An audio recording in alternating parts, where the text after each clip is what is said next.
Konnichiwa, bitches. Catpool here, and welcome to our inaugural episode of the 10 Count, small interview show with members of the pro wrestling community.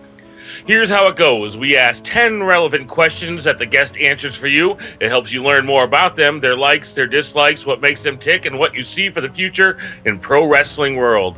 Most of these shows will focus on the bigger organizations like WWE, Impact, Lucha Underground, etc., etc. Today is Sunday, December 10th, and our special guest is from one of my favorite wrestling podcasts, Wrestling Soup. I've been listening to these guys for a few years now and enjoy everything they do. Despite the fact they're a bunch of godless heathens, I still love them. Wrestling Soup is run by two guys, one from Boston, which is Joey Numbers, who hates almost everything and gives a great other point of view on subjects, and the other from Chicago, which is Anthony Missionary Thomas, a more peaceful type 17-foot Asian that can get riled up every now and then. So coming to you live to the 10 Count and through to YouTube, the man whose voice is smooth as melted butter, a man with a voice that'll make your mother's weak in the knees. He is the Barry White of the podcast world. Ladies, please don't throw your panties on the stage. The one, the only, Anthony Missionary Thomas. God damn, that is an awesome intro. How you doing today? Gosh, man, thank you. I'm humbled by that. That's awesome. Thank you very much, Catpool. All right, great. I'm so happy to have you on here. Yeah, man, looking forward to it. It's been a while since I've done any kind of interview, but I'm looking forward to it. Hopefully, I can answer the questions as best as I can. Awesome. like I said, I'm greatly appreciative of you, and I thank you for the years of great entertainment that you guys have given all of us, man. It's been awesome. I love it. Much love, man. I appreciate that. Thank you. Okay, you want to get right into it? Yeah. Sure. Okay, let the questioning begin. All right. Question number one. How long have you been a fan of pro wrestling? Pretty much since when I was a little kid. My aunt, she's passed now, but my aunt got me involved in it, and I think the very first really big match, or the very first thing I can cohesively remember, is WrestleMania 3. So Andre versus Hulk. That is the match that really stands out. And I think the first time I went through like watching the regular shows and stuff like that, I remember good times like when Warrior versus Hulk Hogan at WrestleMania with her and stuff like that. But nobody else in my family really wasn't big into wrestling. So she was the only one that got me into it. It was always kind of funny because I'd go over to her house, and the rest of our family, you know, my cousins and my parents and her husband, they would all scatter. Whenever wrestling was on, they would just leave the room and go everywhere else. And it was just me and my aunt just watching wrestling at all points. But yeah, I started really young. I'd say, 5, 6, 7. So around that age.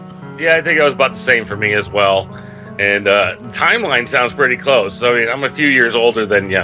But I did get into them early WrestleManias as well. The body slam heard around the world. Yeah, absolutely.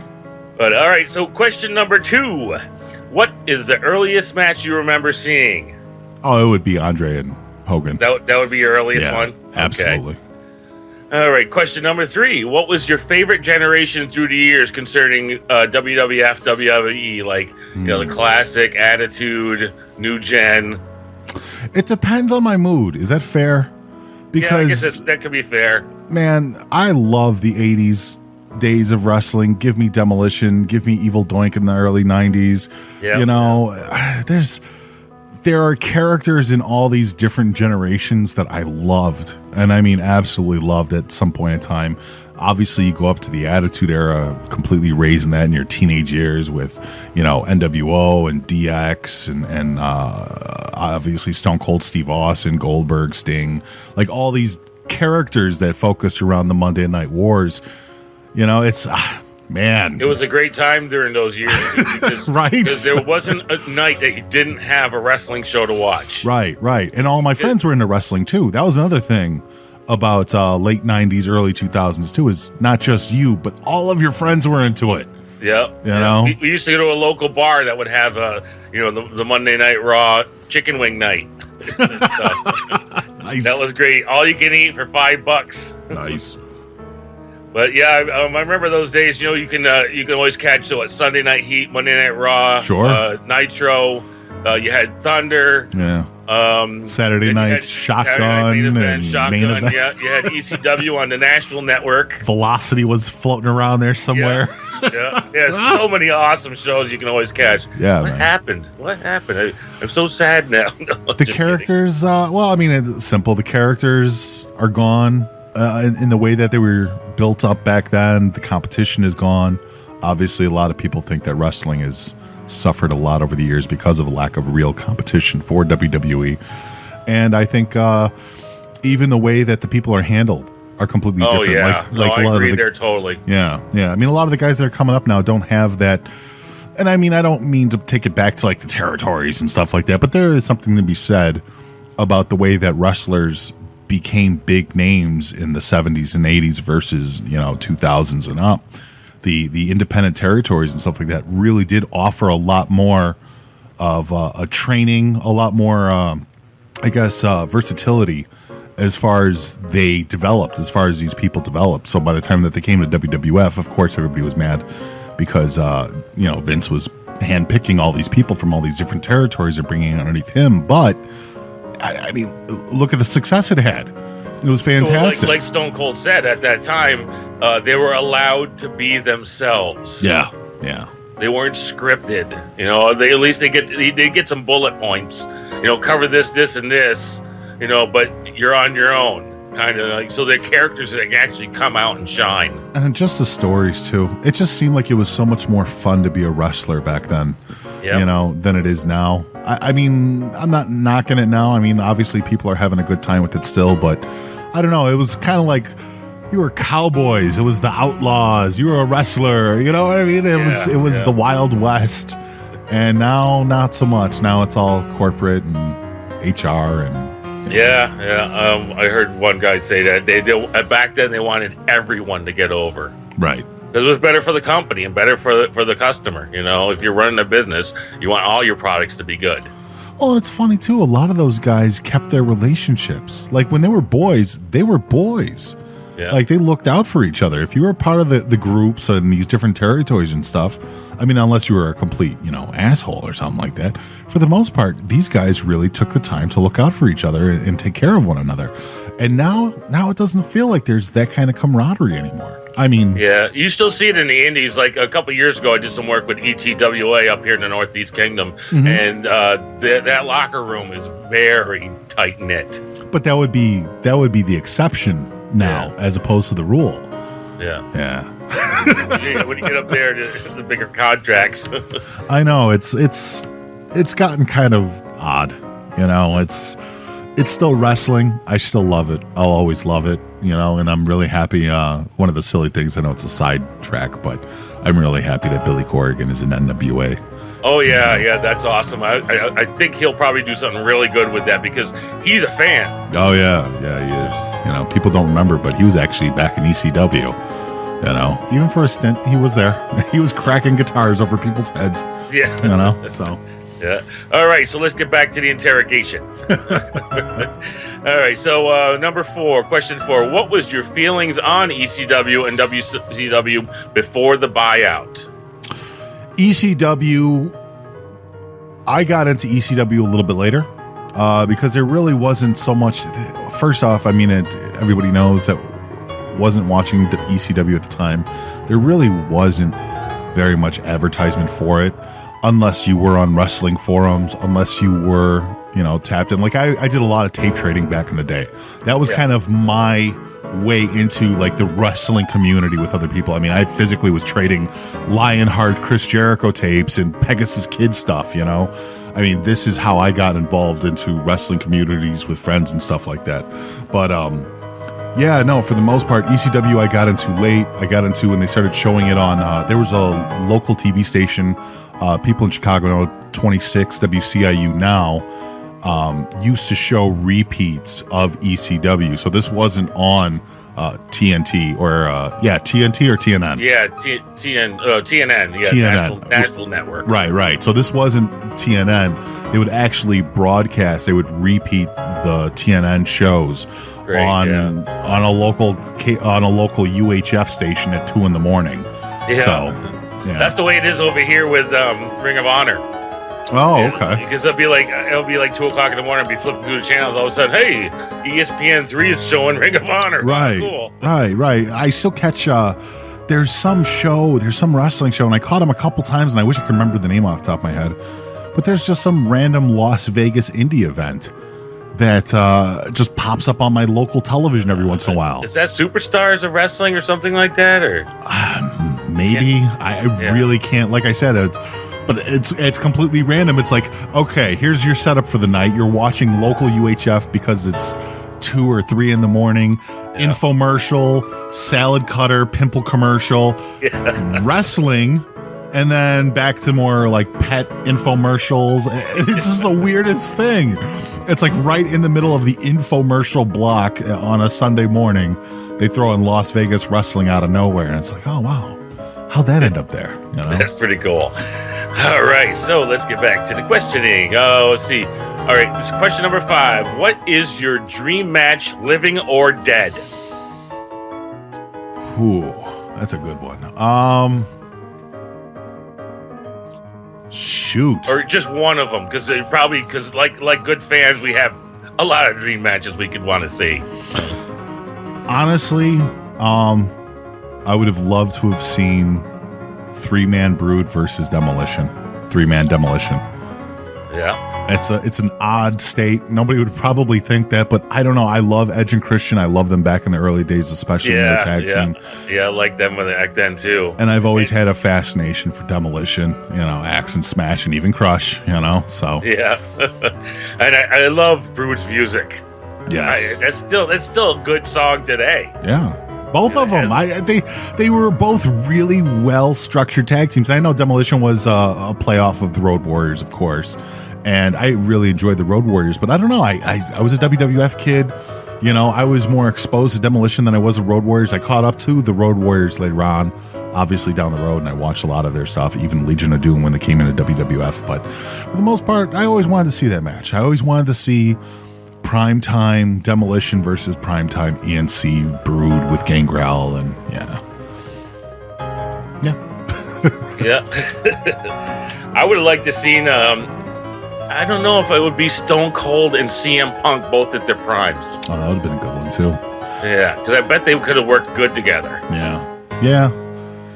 Especially because when they had that little interview section when CM Punk was the champ. Remember that little interview, and Stone Cold, he's like, I see you looking at the belt. You know who else would have been a good one? That's really good too, but CM Punk and Brian Pillman would have been a nice one too. Oh yeah. Brian Pillman was great. Especially great worker. Dealing with two great guys. Oh too. My God, so true.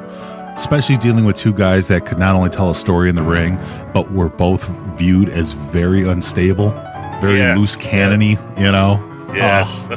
And they could both talk on the mic, so I don't think CM Punk could have gotten away with the way he treated Kevin Nash if it was Brian Pillman, Yeah, I didn't like that little matchup, CM Punk, Kevin Nash. Oh, that was rough. Yeah. All right, question number 6. Name a great feud from the past. You know what? I go back to tag teams. I love my tag teams. Give me ENC and the Hardys. ENC and the Hardys and the Dudley Boys. Like the TLC matches? Yes, absolutely. Yeah. Nothing will ever touch those, I don't think. Those guys were killing each other out. They were killing each other out there. It was glorious to watch. I think those matches were definitely some of the stuff that solidified me as not just a fan of wrestling, but just a fan of tag teams in general. When I was a kid, I would mark out so hard to the Big John Studd and Hulk Hogan match. Oh yeah. Which wasn't very, wasn't super athletic or anything like that because they were both big powerhouses. Sure. But it was a mark out moment for me. Right. It's like, yes, he's gonna slam him. He's gonna slam him. Yeah. There's a lot of guys that that I loved Hercules from back in the day. Yeah, with the chain necklace. Yeah, and I mean he kind of gets brushed over, but I mean when you want to talk about a superior athletic looking guy, Hercules was a physical powerhouse. I mean instead they saddled him with Paul Roma, but Yeah, a little bit in the earlier parts of my watching wrestling. I remember Don Morocco and Superfly Snuka at Yankee Stadium Nice. in the cage match. And Don Morocco won, and Superfly got pissed off and dragged him back in the ring, and then, of course, did the Superfly splash from the top of the cage. Right. That was like a super mark-out moment for me when I was a kid. That was the match that I think Mick Foley was the one. He was in attendance at that, wasn't he? That was another one. Oh, that okay. was the one that was in Madison Square Garden. Okay. And the one I was talking about was in Yankee Stadium, which was really cool to see a wrestling match in a baseball stadium. Yeah. You know? But anyways, all right, so let's get back to it. What is your favorite feud right now?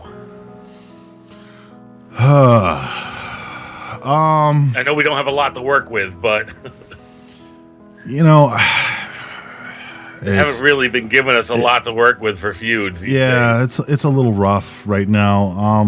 You know, I'm interested to see what Asuka does. I think Asuka direly needs to be in a feud. I'm on board with Asuka. So what about you think about this Asuka Paige thing? Paige keeps showing up and then waving bye-bye to her and letting her leave. It's just mind games. They're gonna eventually get into it. You know what I mean? That's what it is. Yeah. Paige is trying to play mind games and stuff like that. But well, you know what? The ongoing unspoken feud now, I think it's finally rested. But you know what? And by far probably the best. And once again, going back to it, Usos versus New Day. Yeah. These guys have done a fantastic job in the ring. They tell great stories, and they work so well together. And I know they've been working with each other for like the last 5-6 months, but they keep upping the game. They pull out new stuff every time they get together too with a big match. Absolutely, and they do a good job. And I don't think anybody really complains about their matches. You know, I know people that don't like New Day, and I get that, but the characters don't really transfer over into the ring too much. You know, when they're in the ring, it really is business. You know, and it's not as hokey or as campy as it could be, but at the same time, I mean, they just really work well together. They're such opposite sides of the same coin in every spectrum, and it's really good. And I'm really enjoying Gable and Benjamin too. I'm hoping that they let them heal up some more. I think they're going in a good route. Yeah, absolutely. But Benjamin, I'm so glad he's back. You know, I know he was kind of a dark horse there with the shoulder injury, but I'm definitely glad he's back. He's athletically superior to so many guys. It's just sad that he is just devoid of any type of character. Yeah. When he and Charlie Haas were together, you know, Charlie Haas would probably be more on the charismatic side than him, but both of them were still stale as an old donut. Right. It was Kurt Angle that really made them the world's greatest tag team at that point. But they were such good supplemental characters, Kurt Angle. That entire group was fantastic. But to see him back now, he doesn't look like he's lost a step. I mean, when I watch his matches, yeah, I mean, you would have thought he's been wrestling nonstop for WWE all this time, you know? So good on him. Good on him for getting the job back, and good on him for the way that they've started to promote him and Gable. I'm interested in what they're going to be doing with Woken Matt here in the future. I hope they give him carte blanche to go all out. Bray Wyatt is just a stepping stone. I know a lot of people are like, why is he in a feud with Bray Wyatt? And I'm like, he's just a stepping stone. Yeah. Bray Wyatt is literally just going to be the catalyst for Woken Matt Hardy to kind of like spread his wings with his character. And supposedly, I mean, obviously the news being Vince loves the character, which Vince does love his campy characters. I heard that on Wrestle Talk TV. Yeah. And Vince likes it, so that's a good thing. Oh, yeah, that and the fact that supposedly Matt's got carte blanche with the character. Yes, I'm so happy. But now they got the more money to back him too, which I was surprised when he came out last week that like they gave Bray Wyatt all the smoke and darkness and all the lighting creative stuff, and they gave Matt a blue curtain behind him. Matt doesn't need it though. That's the greatest thing about Matt Hardy and that character is he doesn't need anything. He could just sit there on a chair, and I think he would be just as entertaining to fans in that character role. You know. Yeah, no, I agree. I agree totally. But I would like to see like something done with a green screen. Sure. You know, maybe some space image in the background, or the places he was talking about when he was where he's been. You know, on Giza. Rebby has got to come out. Rebby, she needs to come out there with the piano, the whole bit. I don't know how far they're going to go. I don't know if they're going to get Senor Benjamin back, or if they're going to Vanguard one. They've got to, or even King Maxwell. Yeah. But I King think Maxwell still has a pinfall win over Rockstar Spud. But I think they can go in a different direction with it. But underneath, Matt Hardy's creativeness, I think they can have a lot of fun with it. Yeah. And there's a lot of potential there. Obviously, Sanity. Eventually down the road, I could see that creeping in. If they bring that up ever, the whole group together. Yeah, with Eric Young and them guys. Yeah. Definitely. There's definitely a lot of places he can work with that character. So, all right. Number 8. If you were in charge of WWE Creative, can you give an example of one storyline you would use? Anything goes. What do you mean that I could use? Create your own storyline. Oh, okay. Anything goes if you were in charge of WWE Creative. Oh, man. Fantasy Booking 101. Braun Strowman would finally, literally become the dragon tattoo guy. I mean, I would completely, I would make him the monster that everybody wants him to be.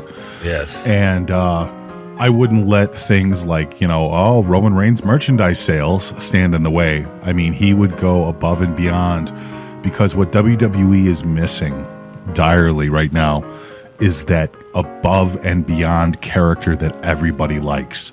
The last person that was close was Daniel Bryan. Yeah, and I know that he was over big time. Oh my dude, they were, when everybody in stadiums and UCLA is doing the yes chants, that you're over. Yep. And it's funny how they didn't want him to get over, but there's nothing they could do about it. Of course not. He wasn't part of Creative's decision. They wanted him to be in his hokey, wacky little tag team with Kane, and that be the end of it. And don't get me wrong, Team Hell No was hilarious. Fucking hilarious. Sorry. Hilarious. Therapy groups. Right. I mean, it was great, but the reality is Daniel Bryan was a bigger star than WWE expected. And, Roman Reigns is one of those experiments that creatively they want him to explode and be on the same level as Daniel Bryan, but it's not going to happen. Nope. Daniel Bryan was organic. CM Punk was organic. Braun Strowman is organic. The whole "I'm not finished with you yet" really did turn a lot of people's heads, because people forget he was on his own for a little bit there. He was in the Wyatt family in the background for a little bit there, and he was existing. And it was so silly that here you have this just monstrous human being just existing in these matches, and it's like, no, you got to do something better with him. And so when he finally had that showdown with Roman Reigns and the ambulance and all that, it was great. Yes. And people ate that up, and it was like, at that point, you should have seen the sparks that were happening through social media, through positive response, and you should have made him just clean out the roster, because that's what WWE's missing. They're missing the character that is bigger than the company. And I know WWE doesn't like that, because they want to have control over everything, which has been proven over and over again just by people's opinions of Vince McMahon, who have met him, who have worked for him, who have dealt with him, that he doesn't like to relinquish control. He's a big control freak. Yeah. But the thing that makes WWE money, and has always made WWE money, are guys that are bigger than the company. Austin, Rock, Undertaker even. Guys that are so big that they can go anywhere just in broad daylight, and people are going to flock because they know who they are. That's Braun right. Strowman has the size, he has the look, he has the sound even. I mean, his voice has that deep, gravelly growl. And I'm like, dude, you got it. You're terrifying. You're a friggin' monster. So in my ultimate world, I guess, Braun Strowman would be the guy that would be terrorizing the locker rooms right now until an eventual babyface can come along to topple him. And I don't know who that is right now. I mean, in storyline wise, it could be Finn Balor, it could be anybody. I mean, even with Finn Balor, you probably scoff and go, Finn Balor, he's such a small guy. They can work the David and Goliath thing. Yeah. And it would work. It would work, with the whole Finn Balor thing. We've talked about this on Wrestling Soup too. Finn Balor's greatest asset is the monster, and his greatest failure is the monster, or is the demon, and it's like, the demon should be like, if we're going to go into describing how the character is different, when Finn Balor becomes the demon, he should almost change his entire move set. Exactly. No, I agree totally. He should be, and he should be like crazy. Yes. Crazy psychotic movesets that has nothing to do with plain Finn. Right. And I mean, he should be more of a brawler. He should be a lot more savage. I mean, when I think of the Demon, I think of a guy who's biting someone's nose.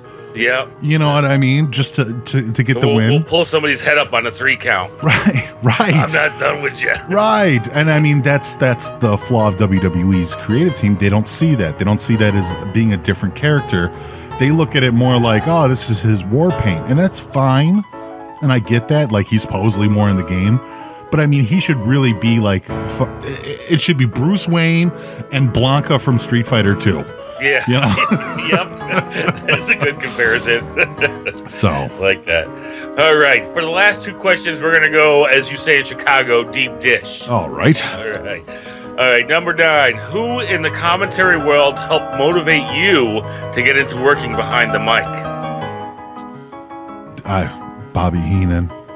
Bobby Heenan is the god of all commentary, in my opinion. He was. So he was an inspiration for you. He to made drive you to get behind the mic in your shows and stuff like that, and your podcasting world, or you do voice work too, don't you? I've been doing. Yeah, I mean, I do a little bit of production and commercials for local radio stations and stuff. You know, I've always been interested in radio. Like, I mean, if I go back to the reason I've always been in love with radio, it actually starts with Mancow. Yep. Mancow Muller, who is a Chicago mainstay, was on was on 103.5 The Blaze, and then 103.5 Rock, and then he went on Q101. So local Chicago people know exactly what I'm talking about. Then he disappeared for a while, and then he came back. And now that he's come back, he's completely different. And I'm not really much of a fan of his anymore. But it was his initial show, and the way it was done, it was different. It was different for Chicago radio. You know, I know there was a lot for Steve Dahl. You know, I got to listen to Steve Dahl for a little bit when I was growing up too, and I enjoyed his stuff. But Mancow, when Mancow came in, he came in at the right time when I was a teenager and stuff like that, and really influenced me. But as far as wrestling goes, the people that have always inspired me, Gordon Soley, I have nothing but respect for his career. The guy was just the consummate professional in every way. Like, if I could ever dream of what I would sound like to people, it would be Gordon Soley. But I would have the mind and the wit of Bobby Heenan, which I'll never have. Yeah. I know I'll never have it, but I can still dream as a human being that I could be that one day. Bobby Heenan is fantastic. He was so quick on the mic. Yes. You know, I mean, and the way our show goes, I mean, Joey is clearly more the Bobby Heenan, and you know, I'm more of the straight guy, but that's fine because I love it. I love our show and the way it runs all nonetheless. Oh yeah, you guys complement each other very well. Howard Stern, did you like Howard Stern when you were younger? Or? Yeah, I got into a little bit of Stern. I was more of an Opie and Anthony guy. I discovered Opie and Anthony in about 2002, 2003. That's really when I got into them. I was listening to Howard Stern on and off, but believe it or not, a lot of his humor didn't translate to me as well, which is funny to sit there and say. Because they had Howard Stern playing on in local Chicago on WCKG 105.9 at the time, which was like all the classic radio, and so you listen to him in the morning. So I'd have Mancow on one station, Howard Stern on the other, and I'd listen back and forth. And Howard Stern was okay. You know, I mean, he had some funny bits and all that, but it was Opie and Anthony that I really got into, you know, back in the early days. And I got them from a friend. Like, a friend turned me on to them, and fell in love with them, and pretty much followed as much as I could of Opie and Anthony as much as we got, because they weren't playing locally in Chicago. So I had to get a lot of stuff recorded, or I got it downloaded from the internet, you know, because there was a lot of fan sites and stuff like that. So, yeah.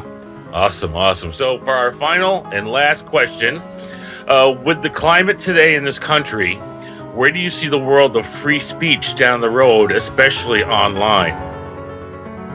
Well, obviously, I mean, free speech as far as, you know, terrestrial radio, terrestrial broadcasting is still dictated through the FCC and through, you know, different organizations that watch and listen to the advertisers and everything that you say. Online, however, obviously the big thing with net neutrality, there's a lot of underlying ideas there that will come with, regulating speech. That's it's gray area. You know, It's very much gray area. The internet is still unregulated for the most part because it's so easy to access globally. You know, I mean, I'd like to believe that podcasts will stay unregulated. I would like to believe that in the future, you know, podcasts will be the last remaining true freedom of speech medium that exists out there. But the more and more people get their hands into it, like for the most part, I'm thinking there will be a lot more like mediums like iTunes that will regulate podcasts. There will be Stitcher and TuneIn Radio, Spotify, iHeartRadio, all these companies, Clear Channel, etc., that are going to modify. And what they'll do is they'll kind of do what YouTube has been doing. I think YouTube is really a good gauge of where free speech is going, because now, in order to hurt you, is what they do is you can put up whatever you want. You can put up any kind of video you want. But if you want to make money on it, you have to follow our rules. Yeah, and they've got quite a few of them. And I think that's the direction it's going to go. It's going to be like, hey, we're going to start offering podcasts, because they know. I mean, advertisers and marketers know that there's so much money to be made from these podcasts globally. It's insane how much money is being just burned month by month, considering how many people are listening to podcasts. So in order to keep everybody in line, advertisers don't want to advertise on, obviously the Google thing with the whole adpocalypse was there was like terrorism videos that they had advertisements on, and all of a sudden everybody started freaking out. And it just spiraled from there. Obviously, What Culture Wrestling just got clipped hard, you know, because of the demonetization. That Rey Mysterio match. Right. They had over 1 million views, and then they went from down to making $43 off of the thing. Yeah, it's insane. Overnight. But I think that's what it's going to be. The advertisers dictate who they want to pay money to, and the companies that are hosting everything are going to be the ones that dictate to the podcasters, you can make money with us as long as you follow these rules, and you can't make money with us, but we'll give you the medium to promote anyways. So it's sad that VidMe went out, you know. Yeah, it is. It really is. Because they were starting to work on, you know, with the whole adpocalypse, people started switching over there. Yeah. You know, and then I think you guys talked about it before. It would be smart for somebody like Facebook, you know, Mark, to bring in a video service for Facebook that can, you know, compete against YouTube and stuff like that. And I mean, there's always going to be, with the free market, there's always going to be somebody else that's going to bring in another platform. Sure. You know, and then which people will switch over to when they get sick of having, you know, Big Brother killing their money or anything, you know. Yeah. I mean, that's it. I mean, Daily Motion was an option there, but Daily Motion really isn't going through with, you know, advertising on videos, or at least not with that. Facebook has the video service, and they have the advertisers. They just don't know how to monetize it correctly yet. They're still working out the kinks, because I think Facebook wants their cut. The advertisers want to be placed only on certain videos, and considering Facebook videos can be anything from elaborate productions, you know, where you're watching an actual show or a podcast or a video cast or anything like that, to just somebody with their GoPro cam walking down the street. You know what I mean? There's a different level that I think that they're still trying to figure out, you know? Yeah, they need to like dig deeper into that to have more options for the person creating the video. Say like okay, they took away our monetization for our wrestling videos. Right. But there's a lot of companies out there that would advertise on a wrestling video that aren't getting the option. There's no middleman there to connect the two together. Well, look at it like this. You know, there are plenty of adult-based advertisers out there. Beer, cigarettes, cars, porn. These are all valid options where they would promote on a wrestling show. Of course they would. Other wrestling shows, you know, I mean, other talk shows, you know, there's just so many different mediums. It's just, and I'm sure there's even regular, you know, 9-to-5 mediums out there, you know, like certain medical products or vitamins and stuff like that, you know, like unisex items that it doesn't matter how old you are. These are beneficial to whoever's listening, you know, but sadly, it's the squeaky wheel gets the grease. And so the ones that are promoting, the ones that are promoting to a direct age or a direct demographic are the ones that are, I think, influencing everybody else in order to make these horrible changes. And I do call them horrible. I think it's horrible whenever you limit potential advertising, potential money, and potential creativity from anyone based upon somebody else's complaints.